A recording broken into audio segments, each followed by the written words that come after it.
Hello, everyone, and welcome back to another episode of Coffee and Crime with Crystal Nichole. Thank you so much for joining me today. If you're new here, then welcome. I'm so glad you're here. Make sure you click that subscribe button so that you never miss an upload from me. Today, we have a story for you about deception and murder. Let's go ahead and get into the details of this episode today.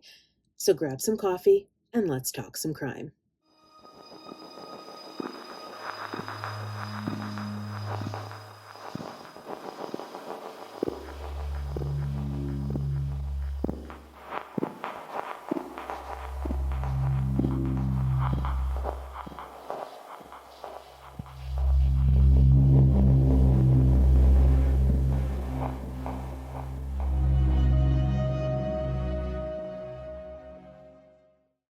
If you find a good hairstylist, you stick with them. You may even follow them to different locations when they move around to other salons. They're kind of like your favorite bartenders who you tell your secrets to. They know what hairstyle looks good on you and you trust them. 34-year-old Jolene Cummings was that hairstylist. She had been working since 2014 at Tangle's Hair Salon in Yulee, Florida, and she had dreams of one day owning her own salon. She had her regulars and was a joy to be around, and she was talented. Jolene also had that intuition. You've known people, or maybe you are one, that can tell if a person is fake or actually a genuine person. I am one who can instantly tell if you are on the up and up or if you are hiding something. Maybe that's why I'm so intrigued by true crime. Anyway, let's get back to the episode. Jolene was also a mother of three, so on Saturday, May 12th, 2018, she was at work until around 5 p.m. and then just vanished. She was supposed to meet up with her ex-husband to pick up their three children. The couple were in the middle of a divorce and were sharing custody, and Jolene had plans for that weekend. Not only was it Mother's Day weekend, but it was her birthday weekend as well. But Jolene failed to show up. She was reported missing by her mother on May 14th, 2 days after she was last seen at the salon. A flyer had been released with information on Jolene and the vehicle she had been driving, her 2006 beige Ford Expedition. And 2 days after the flyers had been posted, a man called in and stated he had seen her vehicle in a Home Depot parking lot in Yulee, Florida. They ascend on the scene, but no Jolene. While investigators wait for the surveillance video from the Home Depot parking lot, they bring in Jolene's soon-to-be ex-husband. We first look at Jolene's intimate partners, so of course, Jason Cummings is the first on the list. As I said before, the two were going through a divorce and a custody battle at the time of Jolene's disappearance. Her husband was cooperative and offered up Jolene's new boyfriend, Jason Gee. Her husband claimed that Jolene had been hanging out with the wrong crowd and that Jason was a junkie. Investigators were given permission by Jason to look through his cell phone and inspect his vehicle. He also gave them his alibi, which turned out to be credible. Marking him off the list of potential suspects, they look at Jolene's boyfriend, Jason Gee. He had an outstanding warrant for an unrelated incident, so they arrested him and brought him in. In the interview room, the detective asked to see Jason's hands and find some scratches around his wrist area. Jason said they were from playing with his dog. A few days before Jolene's disappearance, the couple had an altercation at her home. And when they asked what he had been doing the past few days, Jason couldn't remember, and that he had lost his phone. Towards the end of the interview, the detectives and Jason get into a heated argument. But Jason still maintained he did nothing to Jolene. So Jason Gee is on the top of the list of potential suspects. And to be honest, I thought he had done something to Jolene. They just recently had an argument, and he doesn't remember what he had been doing the past few days. It sounds sketchy to me. Maybe Jason went on a drug bender, and the two were arguing again, and he just snapped. Next, the investigators look at other family members and friends. If they are ruled out, you turn to Jolene's coworkers. Was the work environment a place that was safe and welcoming? Were there any coworkers that didn't get along with Jolene? Jolene's loved ones and friends are eventually ruled out, but her workplace was something they begin to focus on. Obtaining the surveillance video from the parking lot where Jolene's vehicle was found, the detectives spot her SUV pulling into the area around 1:17 in the morning on May 15th. Then a dark figure gets out and walks away. Now we're on to something. In a gas station nearby, that same dark figure walks into the store, and it's revealed that this person is a woman, casually waiting in line to use the phone to call a cab. Who is this woman, and what connection does she have to Jolene? The investigators go back to the salon and show the workers the gas station security video, and one of Jolene's coworkers immediately identifies the woman as being another coworker, Jennifer Seibert. And they discover that Jennifer and Jolene had been working together the day Jolene went missing. So I want to go back a few days. While the detectives were at the salon, Jennifer Seibert had pulled into the parking lot for work. She was met outside by the manager and told that the police were inside the salon and that Jolene was missing. Immediately, Jennifer quickly said she was not coming into work and that she was quitting. She requested that her last paycheck be mailed to her. Then she just drove off. This raised alarm bells with everyone. What was Jennifer hiding? Their curiosity piqued, and detectives were given Jennifer's address from the salon. But of course, the address had never existed. Jennifer Seibert was now at the top of their suspect list. Interviewing the other stylists that worked with Jennifer, they stated she was crazy. She refused to give any information about herself, such as where she lived, where she came from, or where she had been. Another stylist had come home one day and told her mom that she felt as if Jennifer had possibly killed someone and was on the run. So police began to look for Jennifer and assumed since she had no home, maybe she was living out of her car, and they would eventually locate her and arrest her for the theft of Jolene's vehicle. She's brought in for an interview on May 18th, and the interview begins with the detectives asking her what name would she like to be called. And that's when this story gets real interesting. The woman in the orange jumpsuit says that when they run her fingerprints, the name Kimberly Kessler will come up. So she simply asked to be called Kim. Kimberly stated she was born in May of 1968, and she's 50 years old and had been living under the name Jennifer Seibert since 1999. But that's not all. Kimberly has gone by 17 names, lived in 14 states and 33 cities. Why in the world would she take on all these names and move around so much? While in the interview, Kimberly claimed that the reason why she had all of these names was because she had obtained an injunction against an abusive boyfriend. But this was another one of her lies. And how would she come up with all these aliases? By simply looking at obituaries or going by cemeteries. The last name she took, Jennifer Marie Seibert, was the name of a woman who was killed in a car crash in 1987. Can you imagine walking in a cemetery and saying, "Oh, I like that name. I'll be her for a few years"? And with each identity, she would change her hairstyle, the color of her hair, and she would gain or lose weight to fit into the mold of who she thought that person would be. What was revealed while talking to Kim was that she loved to talk about herself. She claimed to have worked as a topless dancer, then a truck driver, on and on and on. But when the detectives turn to Jolene's disappearance, the mood in the room changes completely. They tell her that they know Jolene is dead, and they need to find her body to give some kind of peace to her children.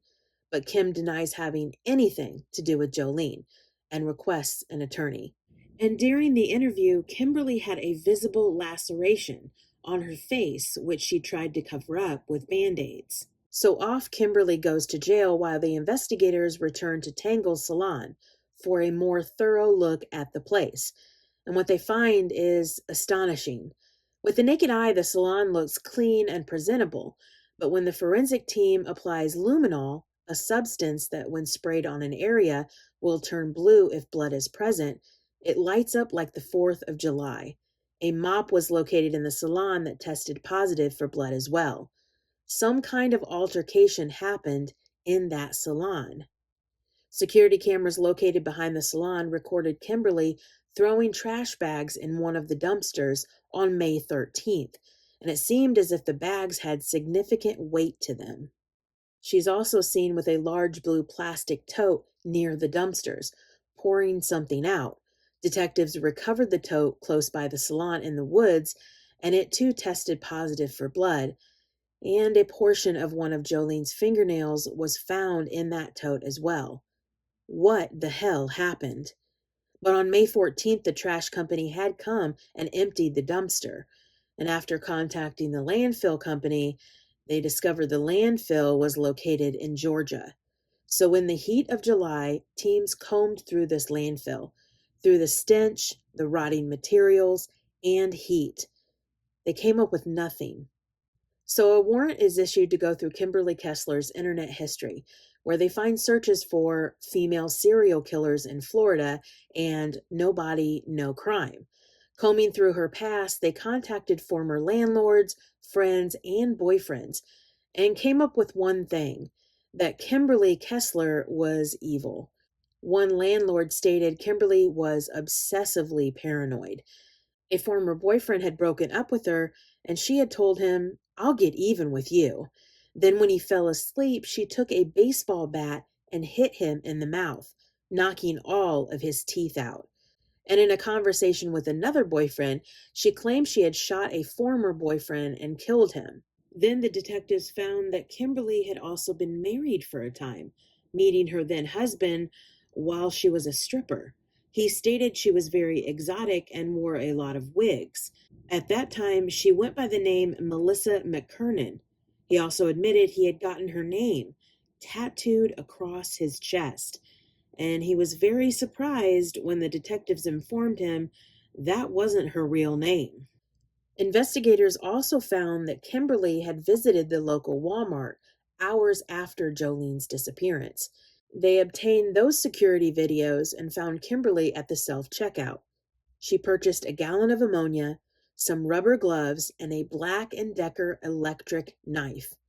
You know, the electric knife your dad uses to carve the Thanksgiving turkey with?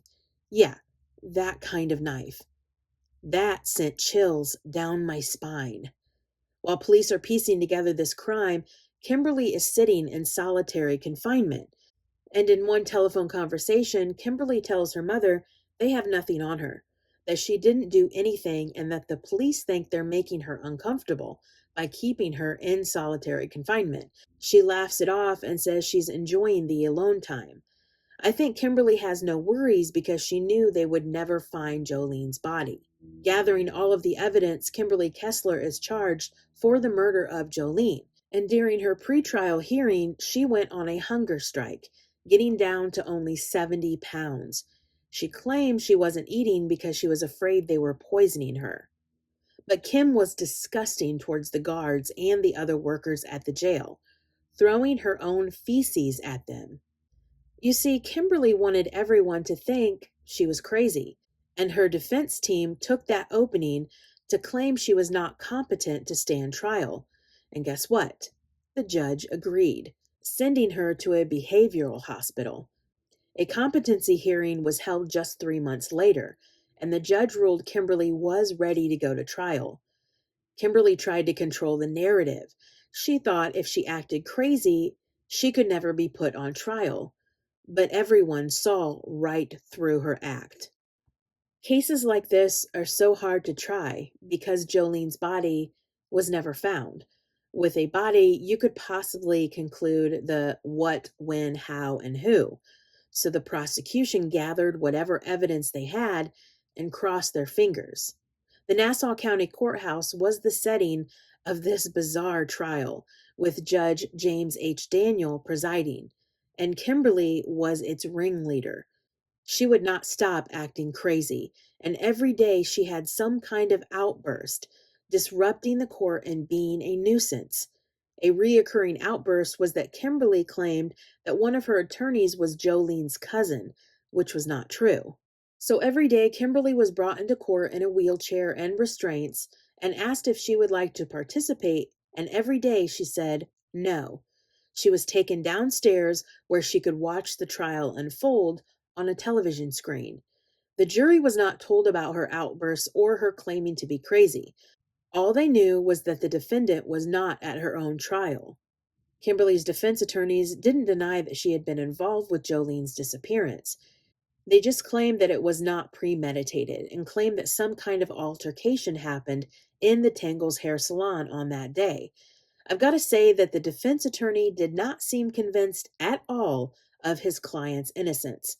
He was just trying to do his best. The owner of the salon, Vicki Simmons, was called to the stand to testify on the bad blood between Kimberly and Jolene. Vicki read text messages from Jolene saying, quote, "She is really just smart-mouthing towards everyone. I'm trying to avoid her, and she had been a real negative." And another message from Jolene reads, quote, "There is something a little off about her.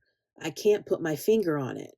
And another witness for the prosecution, the salon manager, had testified that Jolene had told Kimberly to go away and that she was fake and just to stay away from her.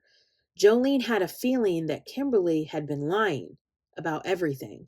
There had been an incident at the salon between Jolene and the then Jennifer. An argument erupted between the two in front of their clients, and Jolene looked at her client and pointed to Jennifer, saying, "There's something off with her, and I'm going to find out." A few days before Jolene's disappearance, a friend of hers was in the salon getting her hair done, and she visibly saw the tension between Jolene and Jennifer. The defense only called one witness, and that was one of the detectives, Wayne Harrington, who was on the case. Inside Jolene's SUV, investigators found a tote bag. The defense asked what was in that bag, and the detective stated it contained meth. They had no further questions. What was the reasoning for this short questioning of the detective? Only one reason I can think of. It was to make Jolene look bad. Closing arguments were short, and the jury was excused to deliberate. Once again, Kimberly was brought back into the courtroom and asked if she would participate in the verdict. And once again, she refused. She was found guilty of first-degree murder and sentenced to life in prison without the possibility of parole. Kimberly now calls the Florida State Prison home. And when she was taken from the jail to the prison, the guards and officers held a celebration. They were celebrating the fact that Kimberly Kessler was going away. They had cake, ice cream, and balloons. Kimberly was the Florida State Prison's problem now. No more throwing feces at the guards and acting crazy. It took 3 years for Jolene to finally receive justice. But is it really justice when her body can't be found? For her children and her family to not have that closure? I don't think so. There's no grave for Jolene because she's out there somewhere and may never be found. Police have searched close to 40 areas in Nassau County where Kimberly had reportedly been, but no evidence of Jolene has been found. They have worked with the FBI, Florida Department of Law Enforcement, and other sheriff's offices. But Jolene's friends created a bench for everyone who wants to come and sit and think of her. The bench features a large dragonfly and reads, "In loving memory of Jolene Jensen Cummings." Tangles Hair Salon, which was located at 474315 East Florida 200 in Yulee, Florida, closed its doors right after Jolene's disappearance and never reopened. The owners, Vicki and James Simmons, posted on their Facebook page that the closure was due to the devastating loss of Jolene and lost revenue. They said, quote, "It would not be the same and too heartbreaking without Jolene. Thank you all for supporting us for 10 years, end quote. The owners of the salon had also ran into the lease company refusing to work with them. And researching their Yelp page, it also seemed as if they didn't have very good reviews as well. I always find it eerie to see the person who is no longer living commenting on someone's review. On February 23, 2016, there is a Yelp review by a woman named Nikki M. She rated Tangles Hair Salon a 1 star. She commented, "Is this place even open anymore? I tried calling Monday and there is no answer. Tried calling again today and no answer again. Swung by around 3:30 and it said it was closed. Jolene responded months later on June 23rd, 2016. She said, "We are open and I'm so sorry for the misunderstanding. I just updated the Yelp page and just now seeing this. I apologize sincerely." We don't know what happened that day when Jolene vanished. Did Kimberly look at Jolene and envy her life? Did she want to eliminate her and take her name, to become her? Or did Jolene get too close to finding out the real Kimberly Kessler, and she had to be killed? If Jolene was anything like me, I think she took it upon herself to research this coworker of hers, Jennifer Seibert, and I think Jolene found something. Maybe she threatened Kimberly with it or just outright told her she knew who she really was. I can see Jolene there in the salon, just the two of them. Jolene telling Kimberly, "I know who you truly are." And Kimberly knowing she had to shut Jolene up for good.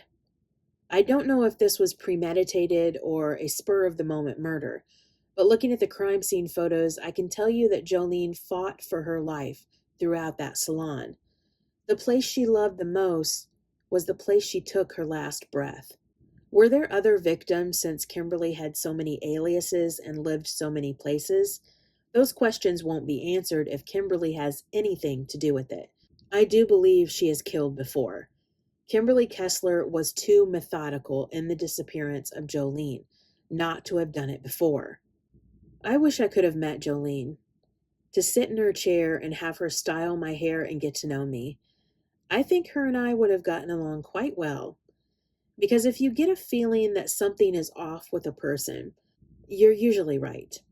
Thank you for watching, and remember to look for signs, trust your instincts, and be safe. I'll see you next time.